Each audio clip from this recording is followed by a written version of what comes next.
বিশ্ব ক্রিকেট ইতিহাসে ইন্ডিয়ার এখন রাজত্ব। কেন বলছি বলতো? একটা টিম যে 2011 সালের পর থেকে প্রতিটা আইসিসি টুর্নামেন্টে সেমিফাইনাল, ফাইনাল এবং কোয়ার্টার ফাইনাল খেলার পরও 2023 সাল অব্দি একটাও আইসিসি ট্রফি ছুঁয়ে দেখতে পারেনি। কিন্তু 2024 সালে রোহিত শর্মার ক্যাপ্টেন্সির পর থেকে ইন্ডিয়া যেন একটা আকাশ ছোঁয়া গোল্ডেন পিরিয়ড চলছে। কেন বলতো?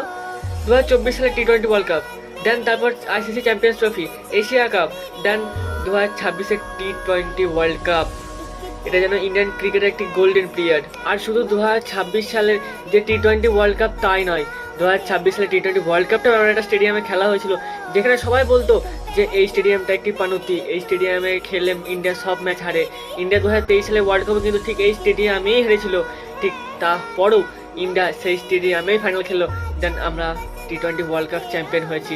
So thank you India, thank you Indian cricket team, thank you Abhishek Sharma, thank you Sanju Samson, thank you Ishan Kishan, thank you, special thank you for Bumrah, Jasprit Bumrah, আমাদের 140 কোটি ইন্ডিয়ানবাসীকে এতটা হ্যাপি রাখার জন্য, এতটা আনন্দ দেওয়ার জন্য।